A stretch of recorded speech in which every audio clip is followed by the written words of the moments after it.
The Dallas Mavericks improbably will be on the clock, Shams, tomorrow with the #1 pick here. They've had a turbulent season, to put it kindly, trading away their face of the franchise in Luka Doncic, and now they're going to land Cooper Flagg. But the state of this team is not necessarily what you expect usually for a #1 pick destination. Yeah, the one decision that's obvious for the Dallas Mavericks is drafting Cooper Flagg. Around that, there's a ton of decisions that they have to make. Yesterday, they did reach an agreement on a 3-year, nearly $60 million extension with Daniel Gafford.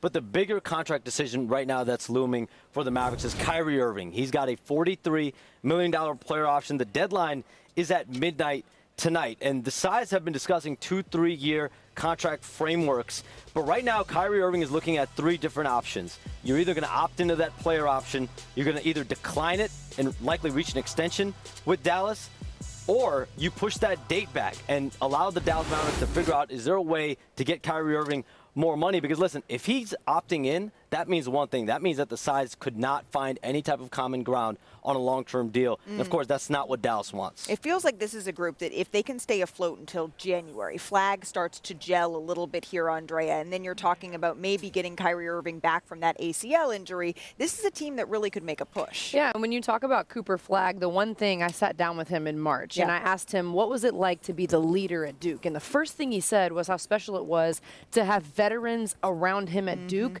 that could help ease him into college basketball. He will have that same thing when he goes to the Dallas Mavericks. When you talk about a player like Kyrie Irving, Anthony Davis, so Cooper Flagg can come in. You just said it's not a normal situation. Most times, #1 overall picks, they go to a team and everything's on their shoulders. This won't be that for Cooper Flagg. So you imagine Kyrie Irving coming back. You've got Anthony Davis. This could be a beautiful situation for Dallas to make a run. Well, Anthony Davis, he did tell me, I remember when Cooper Flagg splashed that 3 in my face during Team USA training camp. He said I might need to get him back for that. I want to bring in our front office insider, Bobby Marks, into this conversation as well. Bobby, when you're looking at Dallas here, this is such a unique situation for a #1 pick to land. What do you think is most important on the eve of the 2025 NBA draft? Well, Sham said the Kyrie Irving decision is going to be important here because as is, this roster is ready to win right now. When you look at Kyrie, Klay Thompson, Cooper Flagg, Anthony Davis, Derek Lively, or Daniel Gafford. But here's the big if. When does Kyrie Irving return to this roster? And there is a gaping hole at point guard. That's why if he could decline that option, sign out a little bit less, that gives him the flexibility to go out and get a temporary replacement for the next 4 months. This decision by Kyrie Irving is going to be critical for how Dallas proceeds in this offseason. Again, the deadline for Kyrie Irving tonight at midnight, $43 million he is weighing here. This is a franchise that really has been marked by the stars that they have had through the decades here. The city of Dallas, it was awarded an NBA expansion franchise in 1980. The Mavs made 5 straight playoff appearances in the middle of their first decade. But things took a little bit of a turn for the franchise in the 90s. Dallas didn't win a single playoff game in that span. Those tumbleweeds, yeah, they are symbolic. But everything changed when a kid from Germany made his way on the roster, ushering in a new era of basketball. Dirk Nowitzki's career, it culminated, of course, in the 2011 championship, the first and only NBA championship for the franchise. Another European player entered the scene, Slovenian Luka Doncic, who looked, exactly like that. He continued the success that Dirk had laid down. He led the Mavs to a finals appearance just over a year ago. However, in February, the trade that shocked the world. Dallas general manager Nico Harrison became the target of some of the Mavs fans' disgust here.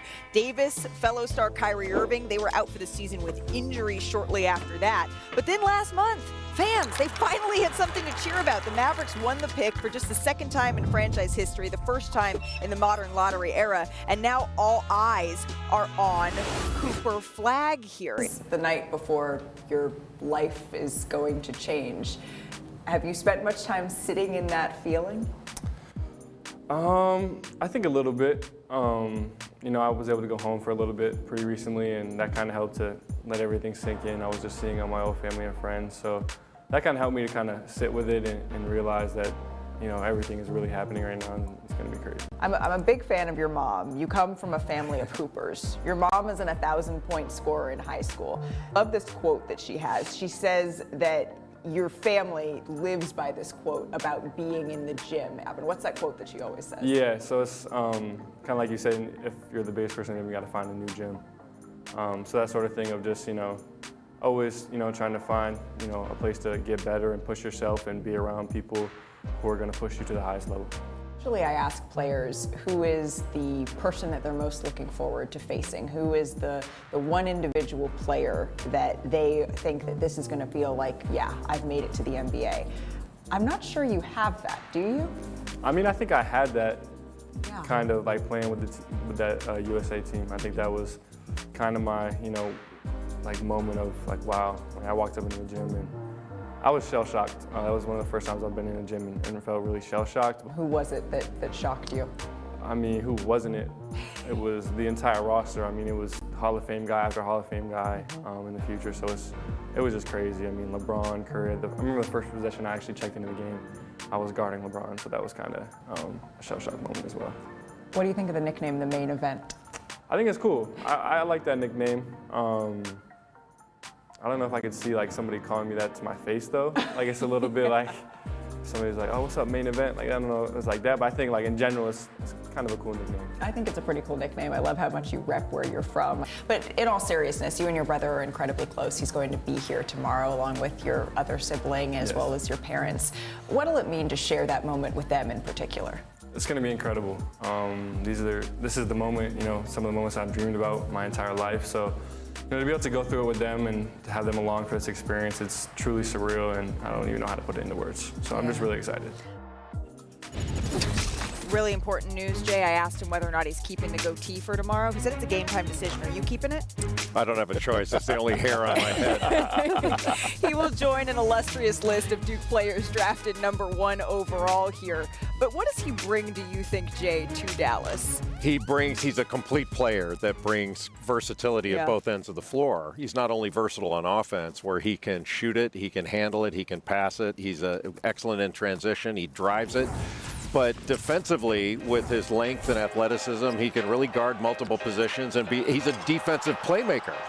But in transition, he's a big-time player. He's shown his finishing ability, but being able to make blocks, and he makes the right play in a given situation. He's not going into a game thinking, I'm going to be the top scorer, I'm going to get 25.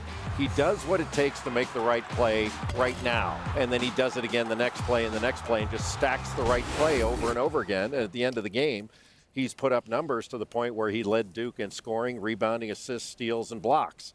I mean, it's ridiculous, especially for a Final Four team, and he did it as a 17 into his 18th year. Yeah, youngest player in the draft. Phenomenal. I mean, it's hard to, and it's even hard to sort of articulate how competitive he is at that age. Yeah.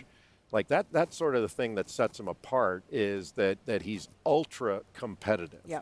And there are a lot of great competitors out there, but I would put him on the top tier of competitors I've seen over the last 20-some years. You know, it's interesting, Jay, because you talk about how competitive he is, but it doesn't make him hard to be around. Like, he's competitive, but there's still so much joy. I was talking to Rachel Baker, the GM at Duke, and she said it's impossible to be in a bad mood around Cooper, right? That's just the person that he is. He's so fun to be around, but he's also fun to play with because of the way he finds his teammates. And I know Dallas fans were so brokenhearted when they lost Luka. They are getting a player very different from Luka, but one thing that they have in common is their ability to find their teammates, especially off the lob. Look at this handoff, roll to the basket. The way that Cooper Flagg found Kaman Malawach, I'm immediately thinking about Cooper Flagg finding Daniel Gafford, who just signed that extension, finding Derek Lively, finding Anthony Davis, the ability to get into a lob pass off of the dribble, off of a screen, a short roll. They loved running that. Cooper Flagg sets a screen, ball handler hits him in the short roll, immediate lob to Kaman Malawach. We're going to see that in Dallas. This is music to Dallas fans' ears because they love a rim running big, and to be able to see someone be able to find those bigs that play above the rim, that is what Dallas Mavericks fans love. But we're not comparing him to Luka Doncic. It's not quite that way. I do love getting a good NBA comp, though. Givony, let's bring in our draft expert here, Jonathan Givony. Who do you look at as maybe a comp for Cooper? Malika, I look at a couple of players, Kawhi Leonard, Scottie Pippen, Aaron Gordon, Jason Tatum. All these guys have the size, the length, the athleticism, the frame to slide all over the floor, guarding point guards through centers. This is what the NBA is built around these days. You saw the Oklahoma City Thunder with the defensive versatility, the intensity they brought. Jalen Williams in the playoffs, sliding, bringing the ball up the court, but also putting a body on centers. Cooper Flagg will be able to do the same thing as his body fills out long term. Now, like Kawhi Leonard, his game was built around defense before it was built around offense. But similar to Kawhi, he's made significant strides with his ball handling ability, his ability to play pick and roll, his shooting, his passing. For Kawhi Leonard, that happened at age 22, 23. For Cooper Flagg, that happened at age 18. Cooper Flagg likes to compare himself to Jason Tatum. I can see that a little bit, but I just think that the Dallas Mavericks are going to need him to be a primary ball handler, really like a guy that plays a significant role as the shot creator for them. He's going to step into a huge role. This is an ideal situation for Cooper Flagg. Dark. I mean, but look, this is how I look at Cooper Flagg. If LeBron James and Kevin Garnett had a baby, you get Cooper Flagg. And why I say that is because when you think about LeBron James, you think of a complete basketball player, right? Jay, you just ran off the stats. He led the team in everything. That's a LeBron James type thing. And you talked about his passion, his tenacity. I'm watching KG all over again, the way that he plays with a high level. We don't give players enough credit like Cooper Flagg. I think it's a skill to have a high motor like he has it. Mm-hmm. And you talk about his competitive nature and saying this is one of the most competitive guys over the last 20 years. It is, because most guys in high school nowadays, they reclass and go the other way. Right. He reclassed up. So he's running up the chimney looking for the smoke. And I love everything about this young man. I love how humble he is. I love how low maintenance he is and how hard working he is. And he's a generational talent. You know, you hear the quote, right? When his family says, if you're the best player in the gym, it's time to go find a bigger gym. Well, now he's in the ultimate gym here in the NBA on the eve of hearing his name called for the very first time. I'm on